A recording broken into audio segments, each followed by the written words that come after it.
Private bus എന്നന്നേക്കുമായി നിർത്തുകയാണോ? എല്ലാവർക്കും നക്ഷത്ര vlog എന്ന എൻ്റെ യൂട്യൂബ് ചാനലിലേക്ക് സ്വാഗതം. സംസ്ഥാന ബജറ്റിലെ പ്രഖ്യാപനങ്ങളും KSRTCയിൽ സ്ത്രീകൾക്ക് അനുവദിച്ച സൗജന്യ യാത്രയും കാരണം കേരളത്തിലെ സ്വകാര്യ ബസ് വ്യവസായം മുൻപില്ലാത്ത വിധം വലിയൊരു പ്രതിസന്ധിയിലൂടെയാണ് കടന്നു പോകുന്നത്. ബജറ്റിൽ സ്വകാര്യ ബസ്സുകളുടെ നികുതി പകുതിയായി കുറച്ചു എന്ന് പറഞ്ഞിരുന്നുവല്ലോ.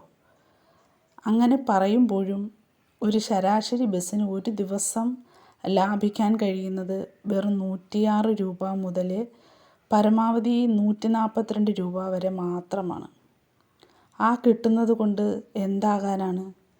ഡീസലിൻ്റെ വിലയിൽ വർധനവുണ്ടായില്ലേ? അതൊരു അധിക ചിലവല്ലേ? അങ്ങനെ നോക്കുമ്പോൾ കുറഞ്ഞതൊരു ദിവസം 640 രൂപയിലധികം ചിലവാകുന്നുണ്ട്. ഇതിനു പുറമെയാണ് ഇന്ദിരാ ഗ്യാരണ്ടി പദ്ധതി. KSRTCയിലെ സ്ത്രീകൾക്ക് സൗജന്യ യാത്ര അനുവദിച്ചതോടുകൂടി വൻ വരുമാന നഷ്ടമാണ് പ്രൈവറ്റ് ബസ്സുകാർക്ക് ഉണ്ടായിരിക്കുന്നത്. ഇപ്പോൾ പ്രൈവറ്റ് ബസ്സിൽ കയറാൻ ആളില്ലാതെയായി. KSRTC ബസ് വരാൻ അരമണിക്കൂർ വൈകിയാൽ പോലും സ്ത്രീകൾ പ്രൈവറ്റ് ബസ്സിൽ കയറാതെ കാത്തു നിൽക്കുന്ന സ്ഥിതിയാണ് ഇപ്പോഴുള്ളത്. പ്രൈവറ്റ് ബസ്സുകളിലെ 70% സ്ത്രീകളായിരുന്നു. ഈ മാറ്റത്തിലൂടെ അവരുടെ പ്രതിദിന കളക്ഷനിൽ 40 മുതൽ 50% വരെ കുറവുണ്ടായി. അതായത് ഏകദേശം 4000 മുതൽ 5000 രൂപ വരെ. ഈ വലിയ പ്രതിസന്ധി മറികടക്കാൻ പ്രൈവറ്റ് ബസ് ഉടമകൾ സർക്കാരിന് മുന്നിൽ ഒരു നിർദ്ദേശം വയ്ക്കുകയുണ്ടായി. അതായത് വടക്കൻ കേരളത്തിൽ പലയിടത്തും KSRTC ബസ്സുകൾ കുറവായതിനാൽ സൗജന്യ യാത്രയുടെ ഗുണം അവിടെയുള്ള സ്ത്രീകൾക്ക് പൂർണ്ണമായി കിട്ടുന്നില്ല.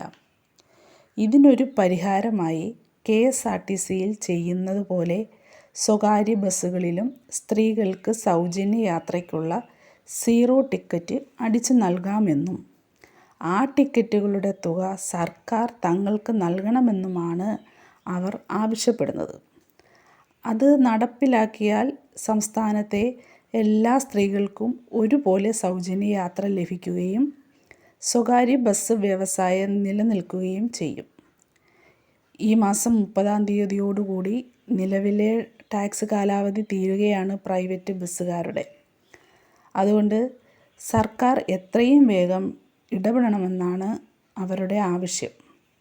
അവർക്ക് അനുകൂലമായ ഒരു നടപടി വന്നില്ലെങ്കിൽ ജൂലൈ 1-ാം തീയതി മുതൽ ഒരു സമര പ്രഖ്യാപനവുമില്ലാതെ ബസ്സുകൾ സർവീസ് നിർത്തുമെന്നാണ് പറയുന്നത്.